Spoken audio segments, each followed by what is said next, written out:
Faltaban 13 minutos para las 3 de la madrugada cuando un teléfono comenzó a sonar en la Santa Sede, pero el Papa León XIV no hizo ademán de contestar.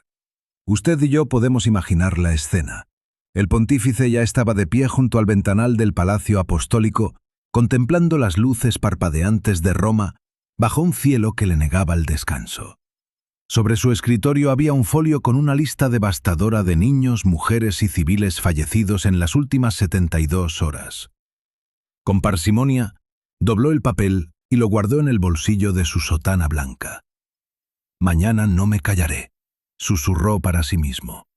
Aquella reunión con 3 cardenales debía quedar en secreto, pero las luces de su apartamento no se apagaron en toda la noche. Con paso sigiloso, el padre Roberto, su secretario personal, le llevó una taza de café solo que el pontífice ni siquiera llegó a tocar. El Papa León estaba concentrado en un borrador de 12 páginas lleno de anotaciones en tinta roja que, más que meras correcciones, suponían una reescritura radical. El documento oficial preparado por la Secretaría de Estado seguía intacto sobre la mesa.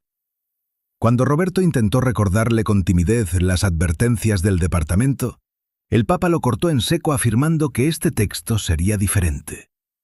El secretario no hizo más preguntas. Conocía a Robert Prevost desde mucho antes de la fumata blanca y sabía que su silencio siempre precedía a una tormenta inevitable. Y al amanecer, aquella tormenta estalló con toda su fuerza.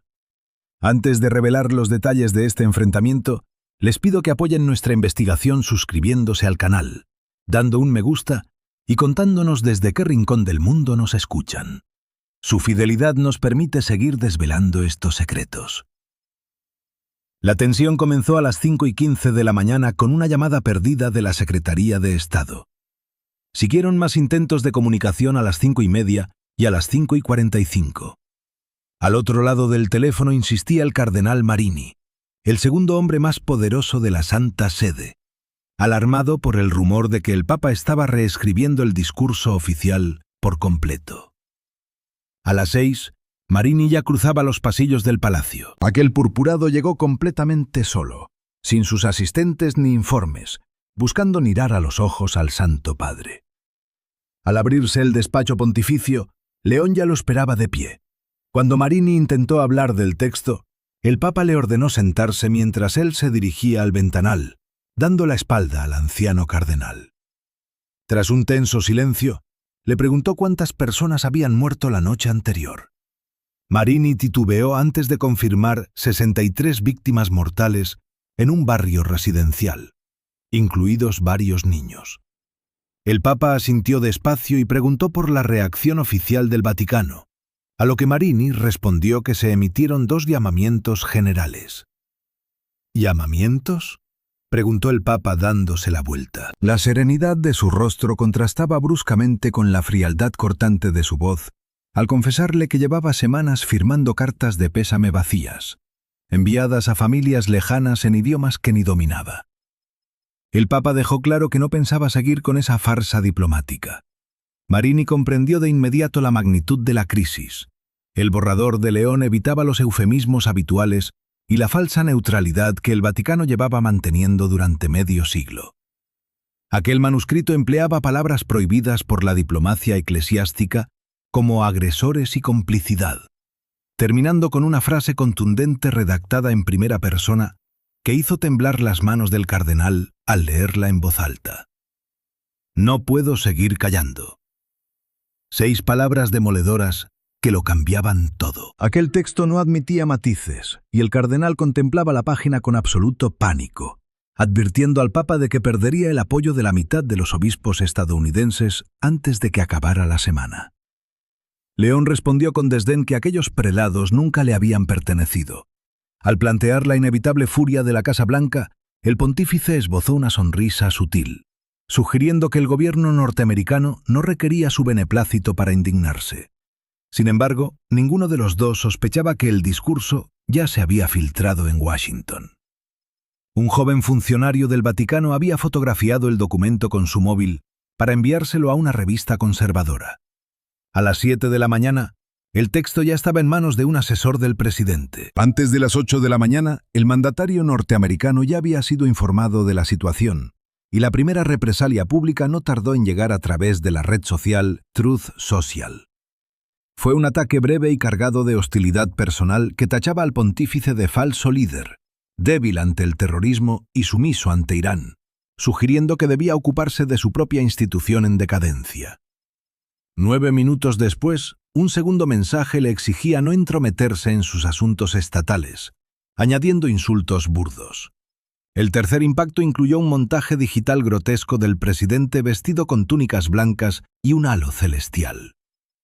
Al recibir la tableta con las publicaciones, el padre Roberto prefirió ocultar provisionalmente la ofensa al Santo Padre. Con paso firme, el secretario cruzó el pasillo de palacio para dejar el dispositivo boca abajo sobre una mesa auxiliar antes de que el Papa terminara el párrafo final de su homilía. Aquellas últimas líneas contenían la demoledora declaración que obligaría a 3 gobiernos extranjeros a emitir comunicados urgentes y a retirar a un embajador en menos de 12 horas. Ante la crisis, 3 cardenales exigieron una audiencia inmediata a las 8:30, pero León solo recibió a Severino Petrelli, un tradicionalista de 81 años que siempre se había opuesto a su elección. Petrelli, quien acusaba al Papa americano de ignorar el peso diplomático de la Iglesia, entró en el despacho apoyándose con pesadez en su bastón de plata. El anciano cardenal obvió cualquier protocolo de cortesía, sentándose sin invitación antes de sentenciar que el pontífice estaba a punto de cometer el peor error de su vida. León, sentándose por primera vez frente a su mayor detractor en la curia, le preguntó si lo consideraba un temerario. Petrelli replicó con dureza que lo consideraba simplemente estadounidense, sugiriendo que su nacionalidad distaba mucho de otorgarle la razón moral. Cuando el Papa le cuestionó si la muerte de niños por bombas financiadas con fondos católicos era un problema diplomático o ético, el cardenal defendió que era ambas cosas, recordando que los papas anteriores jamás habrían gestionado una crisis de tal calibre mediante un simple encuentro con la prensa. Inclinándose hacia adelante, León recordó que su predecesor escribía cartas, susurraba advertencias y se reunía en privado con delegados para acabar siendo sistemáticamente ignorado por todas las capitales que financiaban misiles. El pontífice denunció la hipocresía de los mandatarios que besaban su anillo papal mientras continuaban con las masacres, asegurando con firmeza que él no permitiría tal desprecio. Petrelli, aferrando su bastón con rabia, le advirtió de que esta vez el rechazo internacional sería ensordecedor. En ese instante de máxima tensión, el padre Roberto interrumpió el despacho para mostrar la tableta. El Papa leyó en silencio las 3 publicaciones injuriosas y observó el humillante montaje fotográfico sin inmutarse. Tras examinar la pantalla, el Papa alzó la vista hacia su secretario y le ordenó imprimir las 3 publicaciones para tenerlas físicamente en su mano en la Basílica de San Pedro antes del inicio de la ceremonia. Roberto acató la inusual instrucción y se marchó mientras Petrelli, consternado, adivinaba que el pontífice pretendía airear las provocaciones presidenciales directamente desde el altar. León evitó responder y contempló el amanecer romano sobre los tejados. De pronto, el ambiente se congeló cuando un viejo teléfono rojo, instalado en los años de la Guerra Fría y mudo durante décadas, comenzó a repicar con fuerza. El secretario se detuvo en seco, y el viejo cardenal alzó la mirada con asombro. Con paso firme, el Papa se acercó al terminal y descolgó el auricular manteniéndose en absoluto silencio durante unos 30 segundos. Al otro lado de la línea, una voz acelerada pasó del ruego desesperado al tono cortante de la amenaza directa. León cerró los ojos un instante antes de responder, con una frialdad absoluta, que el vicepresidente no lograría alterar ni una sola coma de su homilía dominical. Añadió que si deseaba debatir sobre el conflicto armado, podía viajar a Roma para dar explicaciones a las madres de las víctimas que pensaba mencionar. Al colgar, un estupefacto Roberto no pudo evitar preguntar si se trataba de aquella alta autoridad, obteniendo una escueta confirmación papal. Aquel influyente vicepresidente estadounidense, un converso católico que había exigido neutralidad al Vaticano semanas atrás, acababa de presionar al pontífice topándose con un no rotundo. Petrelli comprendió el alcance de la amenaza diplomática mientras contemplaba al Papa en silencio. Usted y yo sabemos que se estaba forjando un cisma histórico. El viejo purpurado se levantó apoyándose en su bastón para confesar que había dedicado su vida a proteger la Iglesia de tales injerencias mediante cenas discretas y pactos silenciosos. Al salir, admitió que, pese a discrepar de esta arriesgada estrategia, ocuparía la primera fila de la basílica. «No tiene por qué hacerlo», concluyó León. Aquel silencio tras su marcha lo decía todo. La pesada puerta se cerró con un leve chasquido y en el exterior, las campanas de la Basílica de San Pedro comenzaron a tañer, convocando a la misa matutina. En la penumbra de la sacristía, mientras dos asistentes le ayudaban a colocarse las vestiduras litúrgicas, el Papa León solicitó un solo objeto, un bolígrafo. No lo quería para retocar la homilía, que ya estaba completamente terminada. Con pulso firme, escribió una sola línea de su puño y letra en el reverso de una pequeña tarjeta blanca. Tras doblarla con cuidado, la deslizó en el bolsillo interior de su casulla, el lugar más cercano a su pecho. Roberto observó el gesto en silencio. Ya lo había visto hacer 2 veces antes, una de ellas en su propia ordenación, cuando guardaba los nombres de sus padres junto al corazón. La otra ocasión fue en el funeral del Papa Francisco, cuando León, entonces cardenal prévost, caminó tras el féretro con algo oculto bajo sus ropajes. Esta vez, Roberto no preguntó qué decía la tarjeta. Sin embargo, durante la homilía, cuando el pontífice hizo una pausa inusualmente larga, el secretario creyó ver la mano del anciano rozar aquel bolsillo, como para recordar el motivo de lo que iba a hacer. La basílica estaba abarrotada, cardenales de 60 países y diplomáticos de más de 100 naciones. En la tercera fila, el embajador estadounidense ante la Santa Sede observaba serio, siendo el único alto cargo de su país presente. León caminó hacia el ambón, pero no apoyó las notas preparadas. En su lugar colocó los papeles impresos con las 3 publicaciones del presidente boca arriba, visibles para cualquiera que estuviera cerca. Y entonces comenzó. No leyó el discurso oficial distribuido a la prensa, ni el que Marini había revisado. Habló con sus propias palabras, escritas con tinta roja en la soledad de la noche. «Hermanos y hermanas», pronunció con voz firme. «Durante demasiado tiempo, esta oficina ha hablado de la guerra como quien habla del clima, como si ocurriera sin que nadie sea responsable, como si los muertos fueran estadísticas del periódico matutino». Hizo una pausa. «Eso se acaba hoy». En la basílica, alguien tosió entre la multitud. Nadie más se movió. «No hay ninguna bomba santa. No hay misil bendito», prosiguió el pontífice. «No existe ningún soldado que arroje fuego desde el cielo en el nombre de Cristo. Quien os diga lo contrario no es un creyente, sino un mentiroso». El embajador estadounidense ni pestañeó. «Se me ha pedido estos días moderación, que use el lenguaje de la diplomacia y equilibre mis palabras. No lo haré. Los niños de Teherán no son un equilibrio, ni las madres de Gaza, ni las aldeas de Ucrania, Sudán, Myanmar o Yemen. Son seres humanos que están muriendo, mientras los hombres que los asesinan duermen esta noche en palacios». León levantó la vista del ambón y sentenció: «No puedo seguir callado». Sus palabras cayeron como una pesada piedra en aguas tranquilas. Un cardenal de la segunda fila cerró los ojos, abrumado por la tensión, mientras una monja comenzaba a llorar en el pasillo lateral. Petrelli, inmóvil en su asiento habitual, no hizo el menor ademán. Lo que León pronunció a continuación paralizó al mundo entero de inmediato. «He recibido esta mañana», desveló, «mensajes de un jefe de Estado que me tacha de débil, que me llama blando y que comparte fotos suyas disfrazado de Dios. No diré su nombre, el mundo entero ya lo conoce de sobra». Dejó que el silencio pesara en la sala antes de continuar. «A ese líder y a cualquier otro que se esconda tras una bandera mientras los niños se queman bajo sus bombas, le digo que la cruz no es un póster electoral, ni el evangelio un folleto para vender guerras. Solo compareceréis ante el Creador con los nombres de las personas a las que habéis matado», advirtió con gravedad. «Y Él os los leerá uno a uno, despacio, hasta que lo comprendáis». Un murmullo de asombro recorrió la basílica. El embajador estadounidense se levantó de golpe y abandonó el lugar sin hacer una reverencia ni detenerse. Cruzando el pasillo central, hacia el gran portón de bronce para salir a la plaza de San Pedro, donde le esperaban decenas de periodistas. Dentro del templo, León no se detuvo.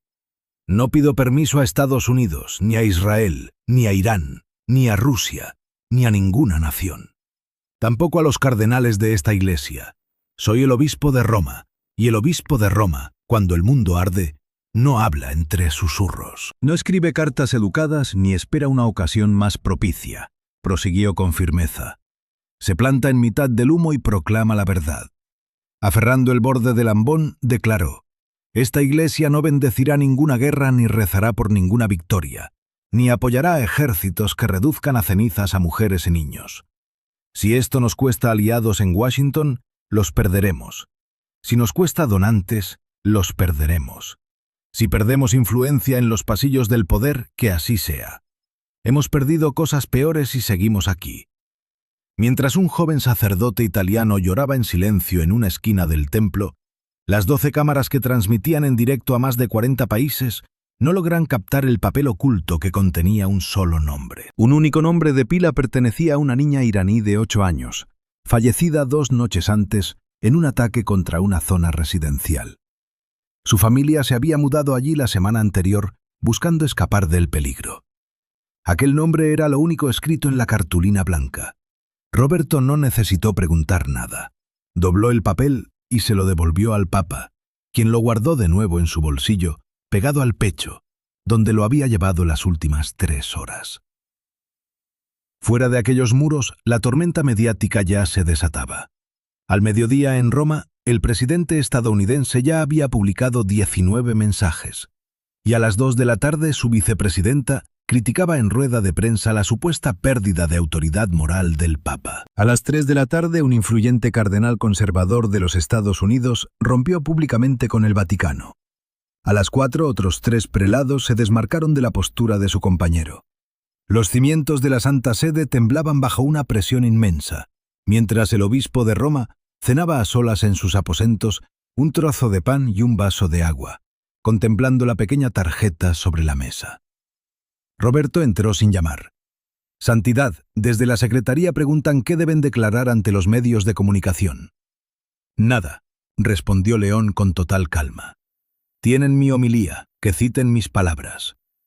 «¿Y qué hacemos con las llamadas urgentes de la embajada estadounidense?», inquirió el secretario. «Desvíalas todas a la secretaría», ordenó el Papa. «¿Y la llamada de Teherán?», insistió Roberto. León guardó silencio unos instantes antes de contestar. «Esa la atenderé yo personalmente esta noche, de forma privada». El secretario hizo una reverencia y justo al llegar a la puerta se detuvo para preguntar: «Santo Padre, ¿puedo interrogarle sobre algo?». «Adelante». «¿Por qué escribió el nombre de esa niña en la tarjeta?». El pontífice miró el trozo de papel sobre la mesa y confesó: «Porque se olvidaba, aunque fuera por un segundo durante la homilía, por quién estaba alzando la voz, le habría fallado a ella. Y ya he fallado a demasiados». Mientras tanto, el cardenal Marini analizaba las reacciones de 16 jefes de Estado. 11 de aquellas respuestas eran favorables, 5 mostraban una furia absoluta y 3 mantenían un silencio tenso que presagiaba una tormenta inminente. El Ministerio de Asuntos Exteriores de Rusia tachó la homilía de injerencia intolerable en la geopolítica global.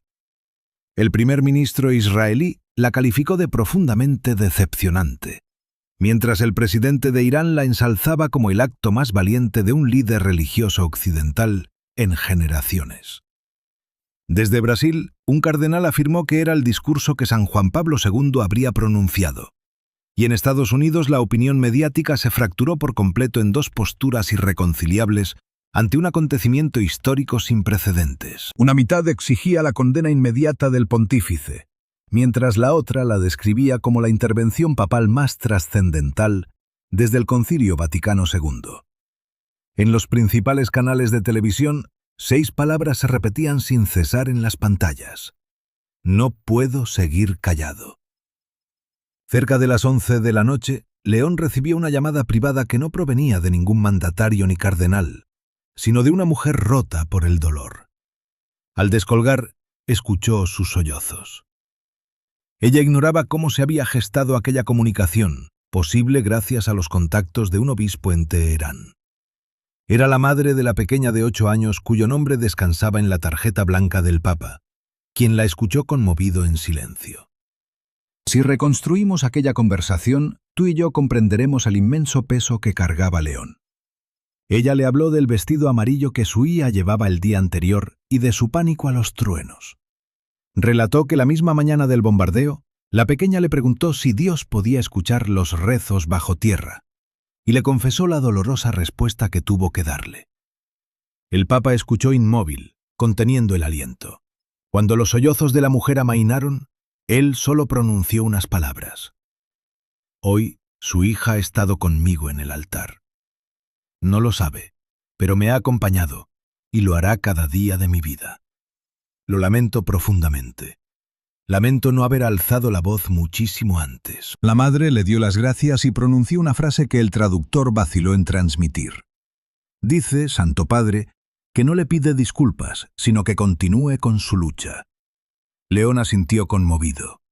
Dígale que lo haré, susurró. Al colgar, por primera vez en toda la jornada, el pontífice se permitió romper a llorar. No fue un llanto prolongado, pero sí amargo y sincero. Roberto, en la habitación contigua, escuchó los sollozos a través de la madera. Cerró los ojos y fingió no haber oído nada.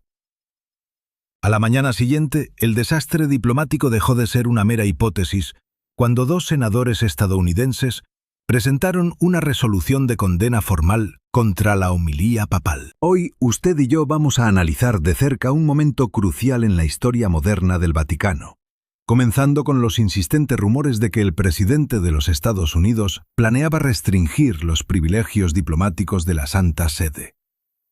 Mientras un grupo de obispos conservadores exigía una audiencia de emergencia para frenar el desastre político, la plaza de San Pedro presenciaba un fenómeno completamente distinto a las 6 de la mañana. No eran periodistas ni figuras del poder, sino ciudadanos de a pie. Trabajadores italianos, turistas impactados por las noticias, inmigrantes cansados que llegaban a pie con solo un teléfono móvil y una homilía impresa. A las 7 ya eran 500 personas, a las 8 sumaban 2000, y a las 9 la policía desvía el tráfico, sin pancartas partidistas. Aquella multitud silenciosa sostenía carteles donde solo estaban grabados los nombres de las víctimas, nombres de niños, de madres y de padres procedentes de Irán, Gaza, Sudán, Ucrania, Myanmar y Yemen. Era un muro inmenso de dolor humano, con miles de identidades reclamando justicia. Al contemplar la escena desde la ventana del Palacio Apostólico, el Papa León permaneció mudo durante un largo instante. Su asistente, Roberto, rompió el silencio para advertirle de que la gente aguardaba su aparición. El pontífice no contestó de inmediato, sino que extrajo una pequeña tarjeta blanca de su sotana, miró la plaza, miró de nuevo el papel y ordenó con firmeza que le trajeran un micrófono para hablar de inmediato. El pontífice decidió hablar directamente a la plaza desde su balcón, ignorando por completo los protocolos habituales y sin consultar a la Secretaría de Estado. Al asomarse a la ventana abierta, un solo gesto de su mano bastó para que el murmullo de la multitud se apagara de golpe.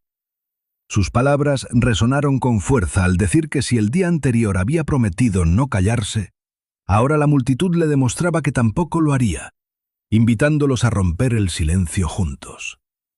Tras un estruendoso clamor popular, aclaró con solemnidad que la Iglesia no pertenece a ningún líder político ni nación, sino a la niña cuyo nombre sostenía en su mano y a la madre que le había suplicado que siguiera adelante. Las palabras del Papa dejaron claro que el templo sagrado era el hogar espiritual de cada persona mencionada en las pancartas de la plaza.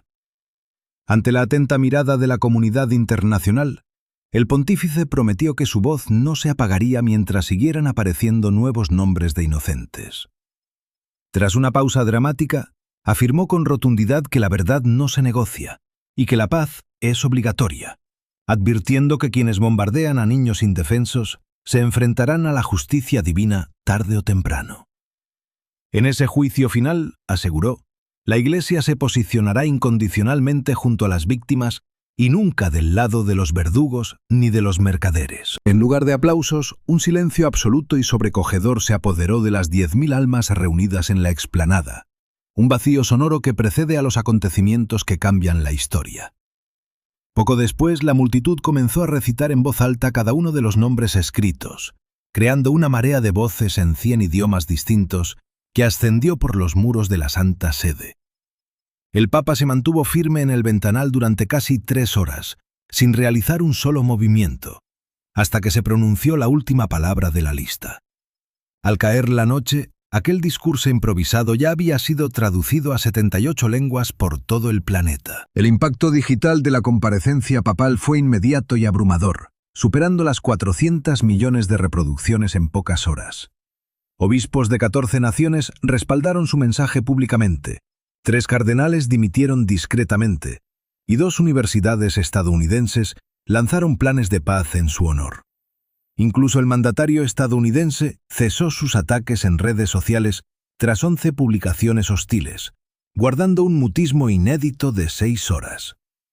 El eco llegó a Jerusalén, donde mujeres judías leyeron el discurso en la calle, a El Cairo, donde un clérigo musulmán citó al pontífice en la mezquita, y a Kiev, donde sus palabras se repitieron en un emotivo funeral. Cuando la medianoche cubrió el palacio apostólico, el Papa se retiró por fin a sus aposentos privados para descansar, dejando la tarjeta blanca sobre su mesilla de noche para tenerla presente al despertar. Su secretario, Roberto, cerró la puerta con sigilo y caminó por los pasillos, recordando una advertencia del cardenal Petrelli hecha 3 días antes, en medio de una encendida disputa con el pontífice. Petrelli había advertido que León pasaría a la historia como el salvador de la institución o como el hombre que la destruiría por completo. En la inmensa soledad del Vaticano, Roberto comprendió de pronto la gran verdad oculta tras esa disyuntiva. El verdadero cisma que el Papa estaba provocando no era destructivo, sino purificador. Destruía la Iglesia del silencio para salvar aquella que al fin alzaba la voz. Al amanecer, el pontífice regresaría al ventanal para cumplir su promesa con una madre de Teherán, pues los nombres seguían acumulándose. Si este relato de valentía y fe les ha conmovido, les invitamos a unirse a nosotros dejando un me gusta en el vídeo, suscribiéndose al canal y escribiendo en los comentarios el nombre de aquella persona que les gustaría que fuera recordada. Su apoyo es vital porque lo que se avecina tras los muros vaticanos será aún más trascendental.